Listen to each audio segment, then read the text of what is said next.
Isn't Twitter just toxic for politics these days? Hamilton's a special place. Where is the Where is the protest music? I mean, is it too heartbreaking to even try? I've seen a 15-year-old girl punched directly in the nose.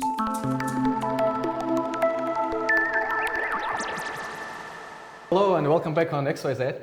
So today we launch our interview series introducing you to all the exciting people we've met being activists here in Toronto. Dakota Lanktree is an organizer of the May 1st general strike against Doug Ford and a civil rights advocate and also a person who does not consider herself an activist, which is an interesting thing. I find it seems like it's a word that gets used in the media like it's a dismissive kind of thing. And I don't feel like I have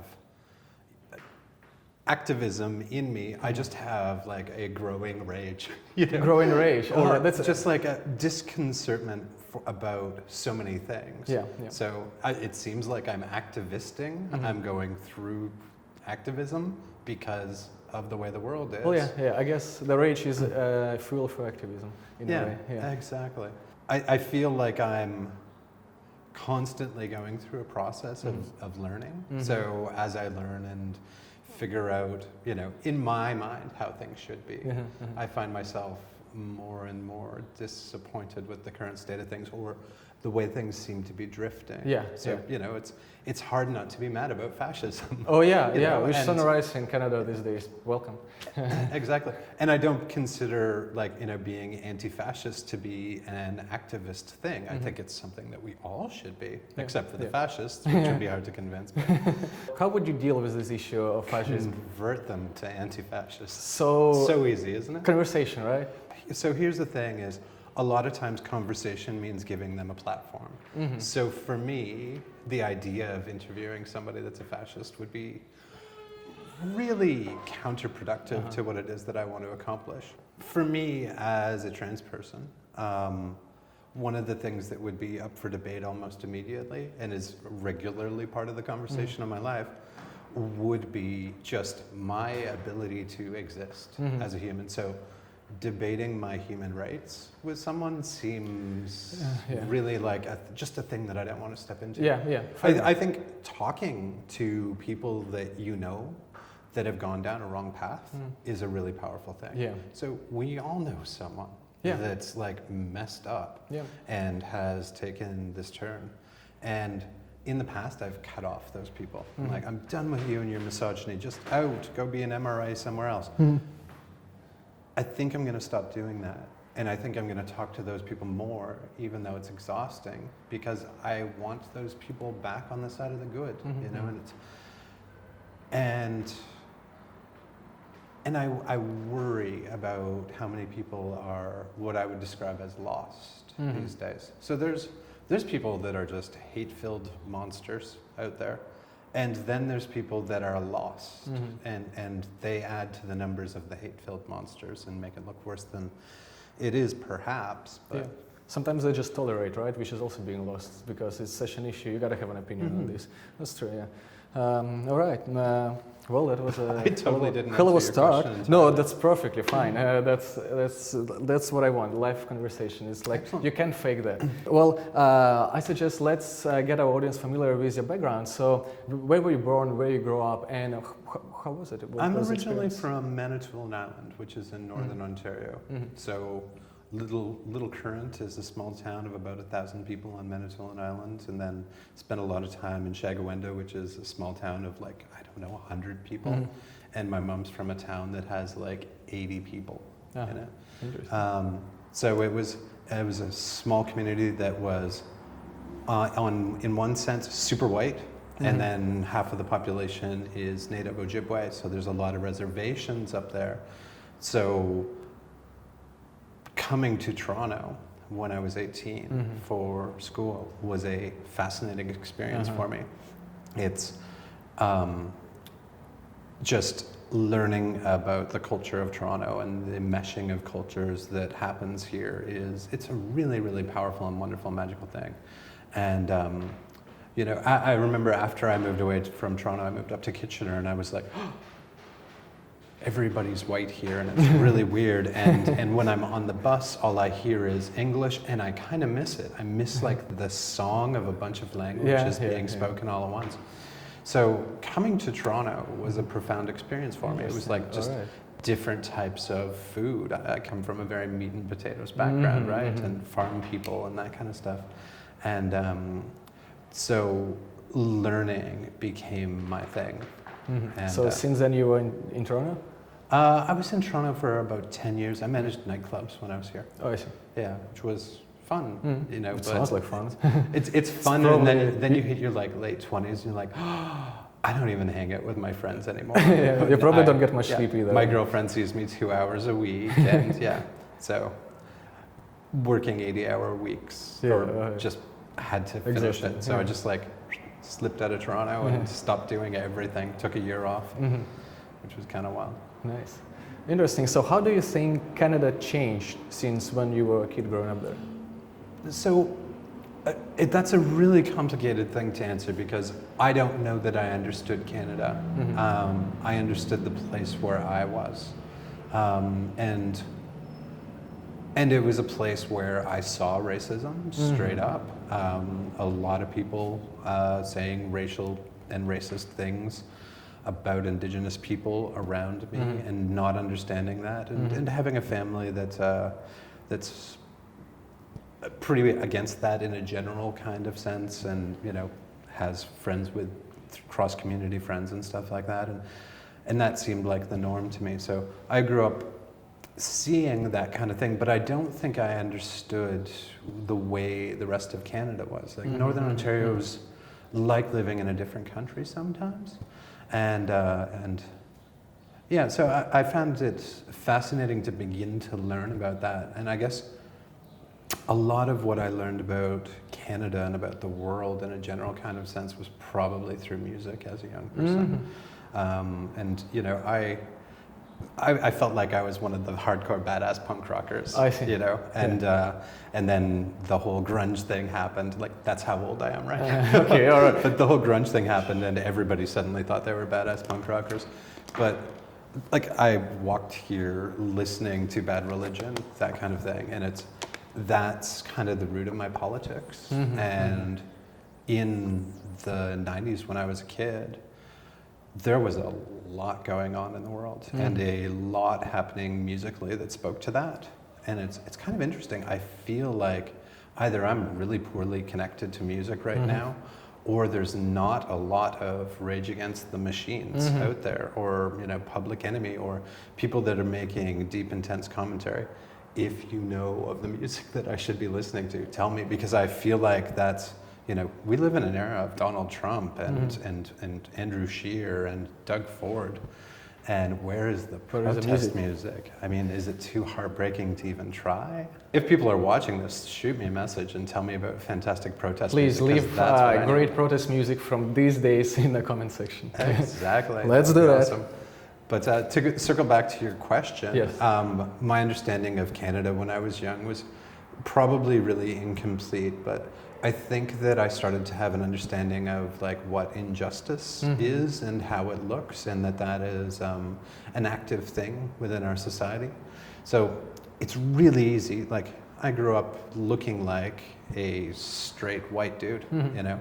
So it's really easy to just ignore that and be like, I want to live my life, I don't want to be political, and you know, that kind of thing. And I spent a long time with that as an option, and taking that option sometimes. And then every once in a while, something would just bump into me, and I would just dig into it and learn everything that I could about it.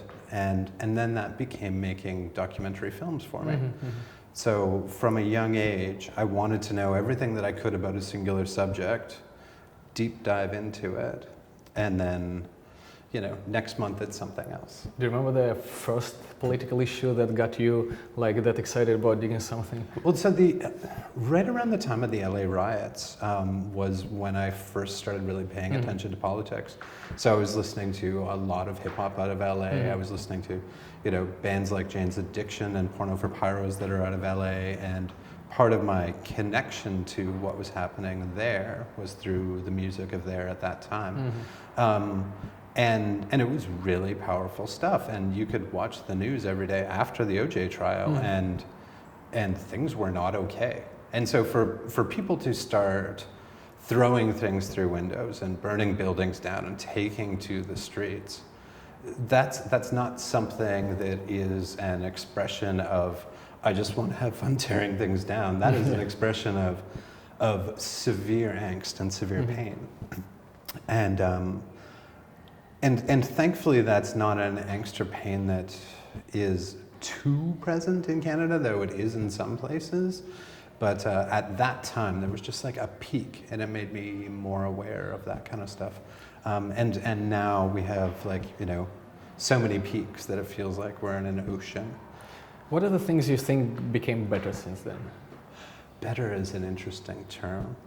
So but it is an interesting view, term. So I don't know what I think is better. I have like this super idealistic thing in my head about, like, this is how I want things to be for, you know, miscellaneous people that are having miscellaneous problem. This is how I want things to be for me. This is how I want things to be. I want to live in a world with compassion and people that understand things. And I think that we live in a society that has been very slowly progressing rights-wise. Like, you know, civil rights in America in the 70s and likewise in Canada were things that were hard fought for, and yet the culmination of how that presents in our culture is incomplete, right? So when we look at the progress of, here it is laid out in law, the change that's been demanded by people that are protesting, and the concessions that are made by racist systems, you know, and we look, you know, through the time until now, all of those problems are still very present. Yeah. So I think that we've done a lot of back patting about our society and how progressive and wonderful it is, and you know, and now the gays can get married, so I can get married, and I live in a society that legally will look at me as a woman, and I'm allowed to change my ID and things like this. But that doesn't mean I'm not afraid to leave my house, you know, and it doesn't mean that black people don't face almost constant microaggressions, and you know, other people of color dealing with other things. So, or you know, the current, and I'll call it a crisis, but the current crisis of perspective happening in North America with regards to immigrants, you know, something that was in the past a much respected thing, you know, it was like a almost heroic thing to make the journey here and take a chance and try something new. It's amazing. It's hard to look at comparisons of then and now. I like looking into the future and seeing a lot of things be better. And I'm hopeful about that. I mean, I wouldn't have the ability to even be here and speak with you. I'd just be in bed today if I didn't have that hope. But I had that hope as a young person. A friend pointed out to me in a conversation, it was actually an interview the other day, basically she had told me the words of someone else, and they struck me really profoundly, is that there's absolutely no way that we're solving this right now. This is a thing that takes a very long time, and these are things that might not ever be solved. So if you're doing your share or more than your share, just relax and breathe every once in a while, because this is a life of work. These are lives of work. And the more people that can take on these tasks as their fundamental goals in life, I think, the more powerful we all can be together. What I'm suggesting is, let's do the following then. There are many things that could be done better, right? Sure. Choose some and suggest what do you think we should do to get better? I mean, the most present thing in my mind right in this moment is we're dealing now with a world that is like, our public speech is very public. So I'm lucky enough to have 5,000 Facebook friends, and I can communicate to them, and I've got a Facebook group that I can communicate to that's, you know, pretty massive too. So my voice gets heard, which is a really important and precious thing that I'm exceedingly grateful for. But everybody's voice gets heard. nowadays. You go on Twitter and it's just an avalanche of voices to the point where there is an exhaustion in speaking against the really profoundly negative things that come up. So things like, you know, the rise of the alt-right in America and... Not only America. Oh, yeah. Oh, entire sure. America. But sorry, I forgot yeah. that I'm ESL, so I keep forgetting that America doesn't necessarily mean the United States. So. But I was thinking about the United States when I said that. It's Yeah. just, that's the most pronounced example of, particularly on Twitter, the trolling of the populace, right? Yeah. So it normalizes some really profoundly bad behavior. I'm wondering, isn't Twitter just toxic for politics these days? Because so it puts you in this format that you should condense your message in something very short, which basically transforms most of messages into sort of quips and like puns. Like you are supposed to like humiliate your, or like have a smart retweet or what somebody told you, and then if you manage to do that, you get the attention and you get the likes of the people. Shot of oxytocin into the brain. And where is the analysis? So the thing about it is I feel exactly that same way. And I kind of stopped tweeting for a while. And I wasn't like crazy about Twitter, but I felt exhausted by trying to combat these kinds of things. And I was having similar problems just even amongst my friend group on Facebook. It's just like I started to feel exhausted combating these things to the point where I was like just taking months off from doing this stuff. But I think that there's something very powerfully important in speaking up when somebody is saying something that is truly awful. When somebody is saying something racist, object. Not to convince that person, but so that other people see that someone objected. Because allowing these things, just the breathing space and breeding space to continue to grow, is something that has become powerfully dangerous in our society. So I think everybody should get out into the public spaces where some awful, awful things are happening and object to the awfulness. And you know, I'm from Hamilton, so like our hometown newspaper is The Spectator. And you go onto their Facebook group and it's just a garbage pile of hate. Yeah. Like you see it. Hamilton is a story about a particular subject. We'll get into Hamilton and speak about it for like for sure. Oh yeah, Hamilton's coming. yeah. All right. But that's a public space that should be moderated by a corporation that is supposed to be doing a public good in journalism. Like I take journalism seriously. They should too. So or we need some way to moderate, to let the people moderate, to have like some media be in charge, or to find some way for people to choose what to show and what not to. So I don't want to go like full in capitalism's the problem. Yeah. But part of the problem is that newspapers and media sources have been choked. And they're choked by the fact that you and I can sit here and do this with 3 cameras in a room full of equipment. Yeah. and we can do this for like, you know, all in cost of equipment and expertise and stuff like that is shockingly low compared to what it once was. Yeah. This is a thing that could only be accomplished by a massive group of people before in a specific studio. And bam, here we are, like it ain't no thing. And we both have shows now. Yeah, yes. That's amazing. Boom. It's amazing. It's powerful. It is. And we are taking away from old media in the doing of that, and that's a powerfully important thing. But in the doing of that, taking away the eyeballs that used to be on them, they're making less and less money. So they're in a state of desperation.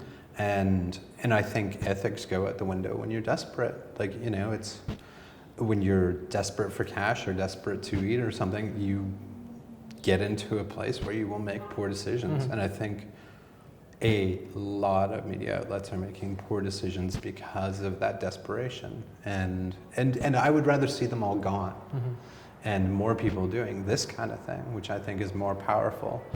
But I mean, one of the things is that you have to trust somebody in order to eat up the things that they're presenting to you on a plate, right?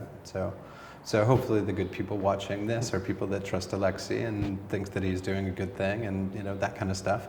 And there are people that trust the Toronto Star and people that trust the Globe and Mail. Yeah. So there's these established relationships that in terms of newspapers can be hundreds of years old. You know, you can have a familial relationship. Well, this was the newspaper that my grandfather always had and his grandfather before him.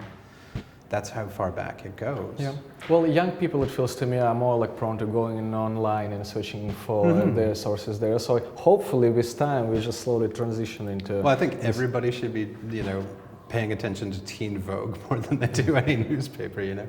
But it's the traditional media spaces that still have like grapples on how news is defined for now, and I'm really hopeful about that change. Now let's get to Hamilton. So in Hamilton specific, so you live in Hamilton. Thank you so much for coming all the way to Toronto. Hey, pleasure. So Hamilton recently had a whole series of very xenophobic, racist, homophobic attacks. So Yeah. and you were right there, right? Well, I've been present for some of it and paying attention to as much of it as possible. It's been a lot and it's been exhausting, but Hamilton's a special place. When I first moved to Hamilton, I thought, oh, I cannot be here for very long. I'll be here for a year or two and then I'll move away. That was 15 years ago. And Hamilton has much that is wonderful. Great art scene, great music scene, that kind of stuff. Great blue-collar attitude amongst the people that are like, you know, people really want to work and be gritty and cool and listen to the blues and drink a little bit too much. But more recently, we've had these yellow vest guys at our city hall every Saturday for like the last 10 months, I believe. And they just seem to be more and more bold. And there was a point where, you know, a month in, people were like, well, some of the things you guys are saying have nothing to do with the yellow vests in France, and it's more about immigration, and you seem deeply conservative in your values. And it seemed to progressively get worse and worse from there. And some folks went out to protest that. So anti-fascist folks kind of identified them as fascists, accurately, I would say, because they're out there Hail Hitlering and you know, saying all kinds of asshole things. And at a certain point, it felt like nobody was really objecting anymore, because the people that go out and do these things, the good people that go out and do these things, get exhausted after a while. So there was a point where there were like 6 people counter-protesting them, and somehow they called in like 30 people. There were a mix of Proud Boys and Soldiers of Odin and these kinds of things, and they tried to chase off those 6 people and hurt someone that I know, and it wasn't okay, and it's not the kind of thing that should be happening at our city hall. And nobody had been paying attention to them. And then Hamilton Pride happened, and the same hateful preachers that had come the year before came out again, but this time they came with a couple of yellow vests from Hamilton, a couple of yellow vest associated people from Toronto and Kitchener and these kind of things. And there was violence. I mean, a good group of Hamiltonians raised a barricade to block out their signs that, you know, basically it's the God hates fags stuff. And, you know, big signs saying these kinds of things. So there's a big black barricade that went up, and lovely pink ninjas put it up there, and they tried to block these folks out. And these folks got violent and aggressive with the people that were trying to barricade them out of Pride. So I'm just over there at Pride, not even really understanding fully that this is happening. And those folks stopped the bad guys from getting into Pride. And I've watched over the footage that was taken of that incident, and there's maybe 10 of the people that came to Pride with violent intentions, and a lot more people trying to defend Pride, so they didn't get very far. But I've seen a 15-year-old girl punched directly in the nose, and other people that I know being punched directly in the face for trying to push people back and keep them out of Pride. What happened shouldn't have happened. And the people that suffered the aggression of these people that came were folks that were sticking up for everybody else that was there against hate. And I'm very glad that they did. And I think that that's powerfully important to be true. I think that we should all make the decision to be peaceful from a strong or advantage position. And that's not encouraging violence at all. That's encouraging people to take care of themselves. And Seda was speaking to a community of people after violence saying, you need to learn to take care of yourself so that you can make good decisions about this and do it from a powerful position. That's important stuff. Yeah. And that's not a violation of parole that should land somebody back in jail, especially not a trans person. And you know, these are words spoken at Hamilton City Hall. So it's been a nightmare. Yes. In a general sense. A lot of work to be done. Yeah. A lot of work to be done. And no politician's doing well other than saying, oh, it's a Hamilton for all. We don't like hate. Not much. Not much doing, lots of saying. I see. All right. Well, I guess one of the big conclusions we can make from this whole conversation would be that it's important to take action even on a small scale if you can. For example, just talking to people around you can do a big thing. You know, just convincing them, just checking on them. You know, just checking what exactly they think. Also, you know what? I've been thinking about that. It would be ideal if we have free psychologists for everyone. Just how much that would change the world. Just change the idea of like people think of psychology as someone you go to if something is wrong, but no, it's also to just stay in check, which is something that's a lot of people need. What's our mental health care in this province in particular is exceedingly bad, and I wish that it wasn't because we'd all be a lot healthier and happier if we could have those kinds of supports. But to go back to what you were saying about talking to people and checking in on them, as all of that garbage went down in Hamilton, and I'm speaking about it all very publicly, and I have been really honest with my levels of upset, and and shed a few tears on Facebook Live and things like that. Just really feeling it, and so many people reached out. And the queer and trans and non-binary community in Hamilton is so much more together and powerful because of all of this stuff. I mean, not worth it, but there's a certain strength that has been seen in the community, and people reaching out to other people and checking if they're cool, just seeing if they're okay. That's been an amazing thing for me, and it's something that I'm like learning to do, is like when people are taking their time and being strong, you can bolster them just by being there for them. All right, that sounds good. All right, so we'll do our little thing. Our little team is doing this show, and you have your show, right? Yeah. So would you like to talk about that a little more? I had this intention to bring out a show next year, and I started to realize that I can't stop myself from this crazy activist thing that we're talking about, even though I'm not in love with the word.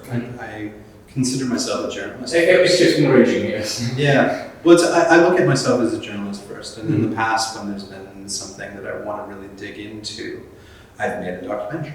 And we'll leave a link in the description. Yeah. So you can check it out there, it's right there. Exactly. So the first month, which is going to be August, it's coming up shortly, is called What the F is Happening in Hamilton? And we're going to talk about the racism of Hamilton. We're going to talk in an intersectional way about what problems Hamilton is dealing with. A lot of conversation about the Eightfold Things that Pride and fall out of that. And create something that can show people from the outside how that has felt for people that are on the inside of those incidents. Because I think more people need to get it in order for it to change. And then the second one's going to be about the basic income. Last question I want to ask you. What advice would you give to your younger self if you had a chance? Oh, transition as quickly as possible. Yeah. So it's probably that's an easy one for me. Yeah, all right. If I could travel back in time and be like, well, so I can encapsulate it in the words that I would say to myself. Yes. And I would say to myself the simple words that a friend said to me about 4 years ago, and that is, cisgender people don't wonder if they're transgender. And that would have just blown my mind. At the age of 16, I would have been like, oh, so I am, instead of spending decades asking myself that question over and over and over. But as far as like functionally within society, it's just to believe in my own path. I would just want to bolster myself so that I felt more confident. And I wish that I could have gotten to filmmaking and this kind of work sooner, because I think that it's the most powerful and important thing that I can possibly living in the world.